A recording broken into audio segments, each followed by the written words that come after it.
if you tell yourself you're a courageous person, you're more likely to act courageous. But if you talk to yourself as though you're a loser, you're not as likely to get there either. Do you know, everything you say to yourself matters. Maybe you can get by with it once in a while, but basically be careful what you say to yourself, because you're listening. And many of the things you say to yourself, you wouldn't say to anybody else. It's too harsh, it's too critical, it's too unforgiving. So how you speak to yourself. By the time you get to be our age, you don't have parents. You are the parent. You are the parent of yourself. And what your parents said to you as a child may have had profound influence on you, but you are now the parent of your own being. And the words you say to yourself matter. Good morning on the 4th of May. How about that? That was pretty fun what David Johnson does, isn't it? I also want to let you know, just as a preview of the coming month, this month of May, Michael Gadway will not be doing meditation on Wednesdays and Thursdays like he was. He'll pick it back up in June. Michael wants to focus on his writing this month. So thank you, Michael, for doing it so far, and we look forward to June when you come back. Today we're talking about the Serenity Prayer. And the Serenity Prayer has been around a long time. It was, I think it was done in the 30s or 40s by Reinhold Niebuhr. Some people attribute it, that is the first author of that. And one of the things it says in there in the first part is, God grant me the serenity to accept the things I cannot change. And if you miss what I said last week, it's online. And then the courage to change things which I can. And I'd like to talk today about courage. You know, most of us are more courageous than we think. We have faced many more things than we might count as courageous. One of the studies have shown that if you tell yourself you're courageous, you will act more courageously. Now that's not that surprising really, but many of us have this self-talk that might start with something like, I'm not good enough, I'm afraid, I don't want to make a mistake. Well understood, because in some ways it can be difficult when you make a mistake, or sometimes you stand up and say something, or you start to do something new and you're not good enough. Usually that's true, you're not good enough at the beginning. And so to be courageous means to be also persistent and to be willing to fail. So I think many times we think of courage as something that happens to some people and doesn't happen to others, but really the act of being courageous is one in which you do it in spite of the way you feel, right? You're not courageous, you're not brave because you're not afraid. You're brave because you're acting even though you're afraid and in spite of the fear. And so it's not your feelings that you can trust necessarily about whether you're brave or not, because many people who are really brave are really afraid, right? Now there's one thing that I have heard through many stories of men who were in battle. They said their bravery really came because they were there to help their friends. They wouldn't have done what they did if they not really wanted to care for someone else. And so you might be in one of the more destructive places, but but still your mind is, how can I help? And I think if we put how can I help toward the center of our quest for bravery, I think it will go much better. Because when we realize that we are doing something that needs to be done, and it's for me, but also for whomever this may affect, brings us with more motivation. And I think it gives us, as Garrison Keillor used to say, the courage to do things we wouldn't want to do otherwise. We're more motivated to face the fear that is present. And it could be a good reason for fear. Let's say you're in battle, it could be very much a reason, or it could be a simple thing as standing up in a class and asking that question that you're pretty sure someone else knows the answer and you don't, and so you don't want to look stupid. But if you do ask the question, something good will happen. I was at a conference recently in New York, upstate New York, and it was with Rupert Spira, who is a non-dual teacher, and my best friend from kindergarten was up there too. We were accidentally had signed up at the same time. We didn't know the other was doing it, but I really enjoyed being with this guy. He's been one of my heroes for a very long time. In high school, we used to call him God. And he was a very successful lawyer, trial lawyer. So he's spoken in public a lot, but so have I. And we're in this thing, and I was going, I'm hoping I can't, there's no pressing question I come up with because I don't want to open my mouth and appear stupid. And he was a teacher in Vipassana meditation. And he had taken a multi-month class to be ready to do this and had been trained to get people to meditate. He asked this question, when I get my people into a state of calm and quiet and they're in this state here, have I done the same thing that you're talking about? And the teacher said, no, not yet. You just have to go one step lower. Well, that was a brilliant thing to learn, if you know what I mean. It's one of those things, like, for me, the whole thing hinged on his stupid question. Because this was pretty new to him. And the first day, he looked like a deer in the headlights. For God to look like a deer in the headlights is kind of rare. But this time, God asked the question, and it brought clarity that no one else had asked that simple question. So sometimes courage is just the willingness to be foolish or appear foolish in your own mind. And the practice of taking little steps toward your courage will help when bigger challenges happen. You know that, like everything else. You get better at it the more you do it.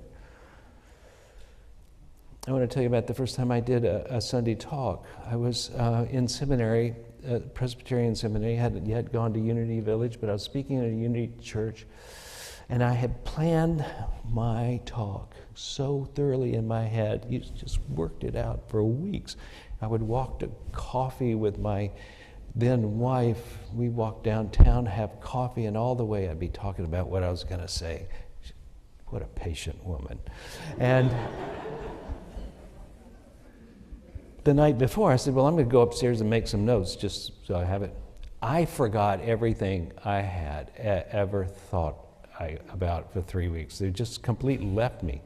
And so I thought, okay, well, try, and couldn't get anything. So I said, okay, start reading a book. So I read a book. I read a whole book that night. I didn't go to sleep at all, except right toward dawn, I fell asleep.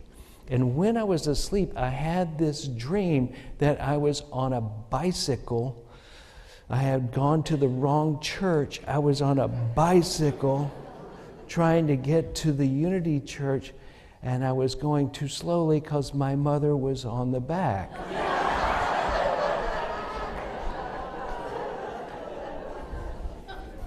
I was a little nervous. So I go to the church. Now I go to the church, and you'll see this has become my pattern ever since.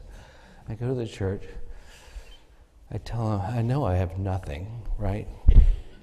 But in the moment, then I got there, I went, oh, okay, I remembered. I wrote a few notes, and then I put it up on the stand like this, and I never looked at it again. Because I think one of the things that we think is that the fear, but if I'd listened to my fear, I wouldn't have gotten out of bed, right? But fortunately, I had to get out of bed, and I had to ride that bike all the way to the Unity Church and do this talk. And ever since then, I have had a growing sense of confidence now that I've done it 2,200 times. I'm kind of comfortable that it's going to work out, right? And so it is with many things that you have done. The first time you tried to drive a car, I bet you were a little nervous. Now it's automatic, right? You've learned the skill, but you've also, what was frightening is no longer frightening because of experience. So if you take the little steps, you'll finally jump over those little hurdles, and those little hurdles won't be hurdles anymore. They'll just be experiences that you've forgotten. And now you act with courage all the time. Because it's damn dangerous out there on the road if you haven't noticed. But we just do it. Now sometimes courage can be seen on the outside, and sometimes it cannot be seen. Some people, just to get out of bed is courageous. They're depressed, or they're ill, or they're lonely, or they're something. And to get out of bed is courageous. And so they probably talk to themselves in a bad way, saying, "Oh, why it's so hard for you to do this? Any old human being should be able to get out of bed, blah, blah, blah." So this brings me to the next thing, which is how you talk to yourself. So as I said earlier, if you tell yourself you're a courageous person, you're more likely to act courageous. But if you talk to yourself as though you're a loser, you're not as likely to get there either. Do you know, everything you say to yourself matters. Maybe you can get by with it once in a while, but basically be careful what you say to yourself, because you're listening. And many of the things you say to yourself, you wouldn't say to anybody else. It's too harsh. It's too critical. It's too unforgiving. So how you speak to yourself.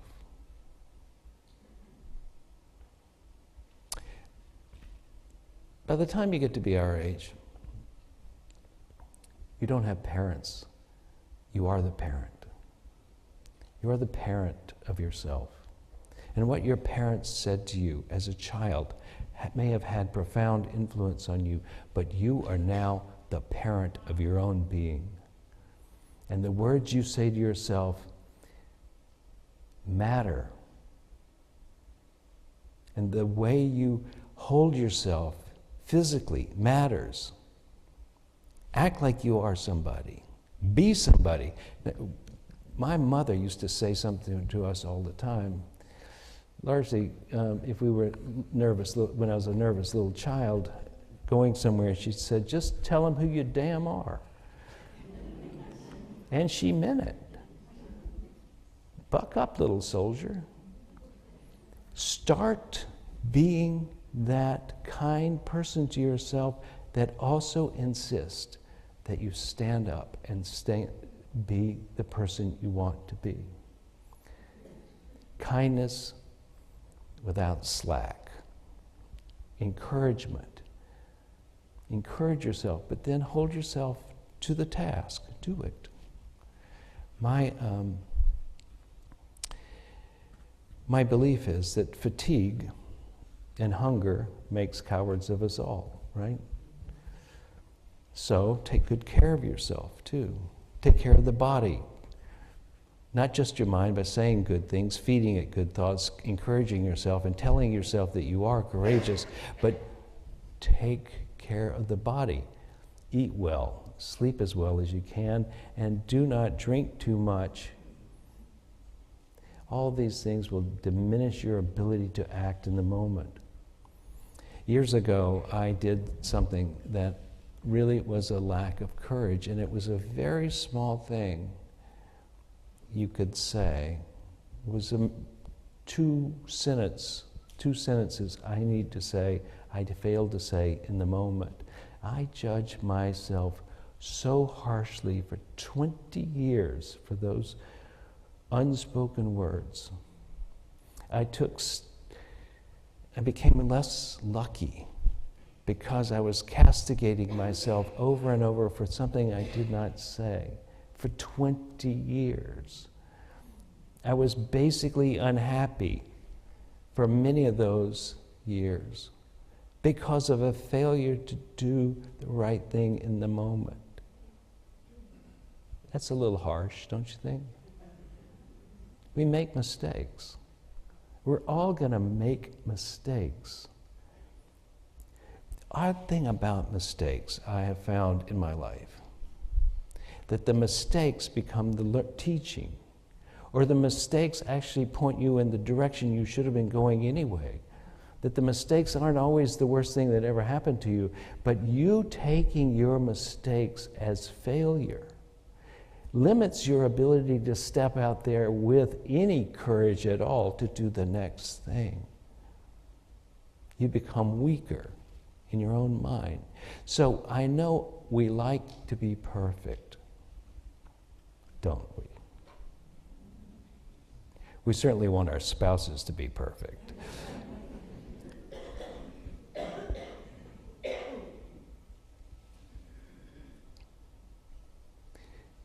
But grace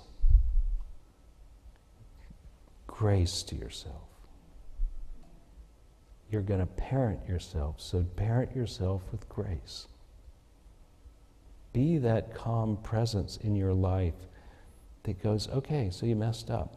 What are you going to do about it now? Not you messed up, and now there's something wrong with you. Now there's something ugly about you. Now that you're stupid, or now that you're unlovable. That's not the conclusion. What will I do next? How will I meet the moment that I'm in, and the next moment for that matter? So please be better with talking to yourself and making judgments about yourself than I have been.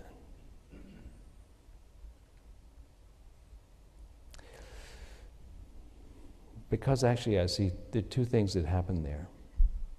Harsh judgment, and then excusing bad behavior because you're not that good. Do you see how they couple together? So rather than making you a better person, they make you worse. Rather than making you stronger, they make you weaker.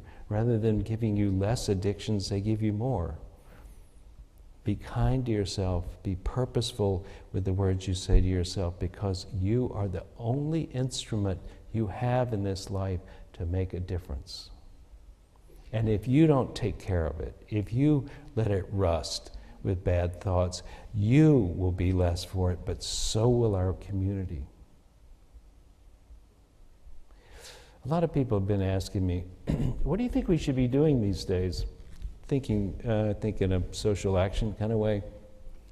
I'll tell you what I've been thinking, whether you knew it or not. I've been actually acting on it. One of the things I think is fundamental for us as people who want to do good without doing harm is that we must become deep enough spiritually that we act without anger, that we don't have to right a wrong by making someone else suffer. That's a tricky thing. It's a very tricky thing, and it is not always possible. But the more we can be clear about who we are as human beings, meaning the more we know our true nature, which I'm telling you, my opinion of that is that you are pieces of the very divinity that created this universe. And as such, you have creative ability, but you also have the presence to be still in the face of a fury, to be wise even when you don't know what to do, to be loving even when the world has gone hateful. That if you can remember who you really are, where you will land when you do act is you will land on the right square and do the right thing because you're in the right place in your own being. I think that's the practice. First, get yourself right with yourself. Realize who you really are.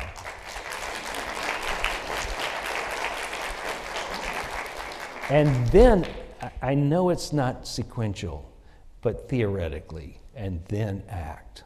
First get right, and then act. And I call this the Martin Luther King Jr. effect. First, have a deep foundation of spirituality or religion or trust or faith or something that will let you stay in that still spot inside you, which is connected to the all that is. You stay in that while you act in the world, and you become something that people have longed for, a hero that is a true hero. And your actions may be small, but they will be mighty. So let's do the meditation. Let's sit in silence and feel the depth of who we are, and do it with earnestness and vigor, so that you don't get to the point where you go, oh, this is scary, but I don't know what to do. No, just say, I'm coming back to me, or it, or all of us, or whatever it is, that universal thing that is in you that acts exactly as you. Get back to that occasionally, so that when you act in the world, that's your vibration that you're sending out there, and it shall be echoed back to you. Come to the problem with anger or fear or hopelessness or frustration, and what will you get? Hello? Hello?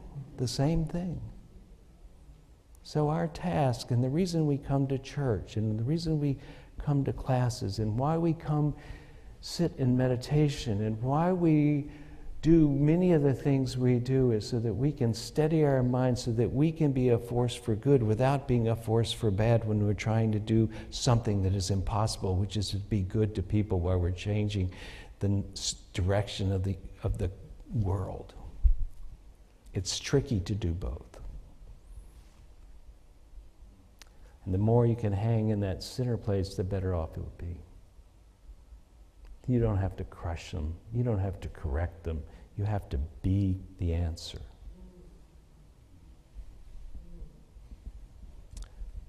That was easily said, wasn't it? I was reading, I think I want to give you a story of a hero to take with you. And I have two in mind, but my time is short, so let me just see if I can do them both. The first one is this guy named Roosevelt Johnson, who was in Selma, Alabama, and he was a teenager, black boy, teenager, younger. He started when he was leaving middle school. He started to change the way he wanted to be as a person in the world. And he realized that in Selma at the time, they had two tracks, those who were going to college and those who were going nowhere. And it was predominantly, many times it was based on race, which one you got in. And he decided to, when they hired a black superintendent, and he dropped that classification and the bifurcation of the education that kids got there. And so he organized 300 students to do a sit-in for 5 days, and won over. And of course he faced insults and bodily threats, but he did it. He was just a boy. But he's not the only one I want to tell you about. There's Marjorie Stoneman, what is her last name? Douglas, who was the woman who saved the Everglades, and she started being the leader of that at age 79, and did it for 29 years, and lived to be 107. And it is said that, by research is said, that when you act courageously and when you get involved and do what is yours to do, your tendency to live longer is quite a bit. I think when you act with courage, there's some number, I can't remember, but let's just say something you want. So there's not you're not too young, and you're not too old, and you're not too white or not too black, or not too anything to step out there and do what is yours to do. But if you can stay in your heart while you're doing it, I think you can be a real force for good. Let us pray.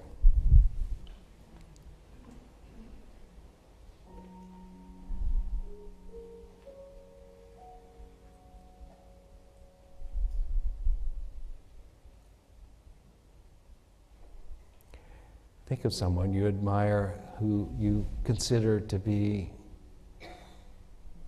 courageous,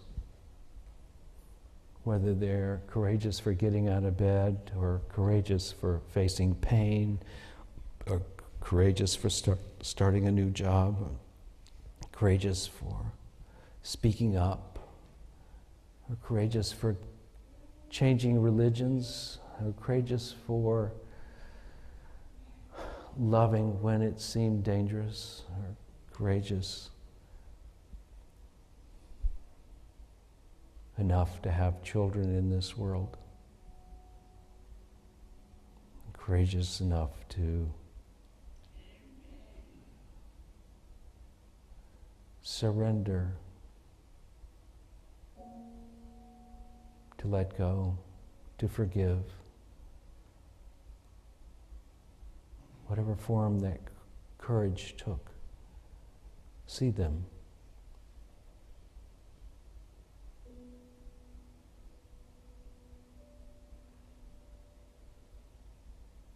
We learn by watching.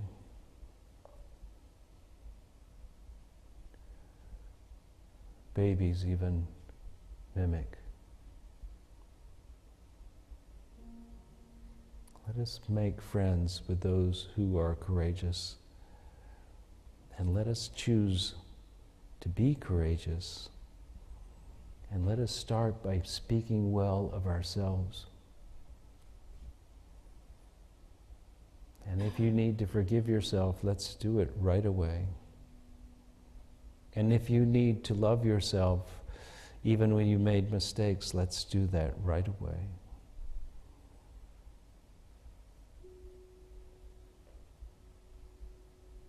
Remember who you are.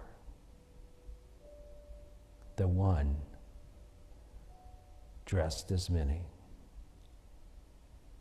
And so it is. Amen.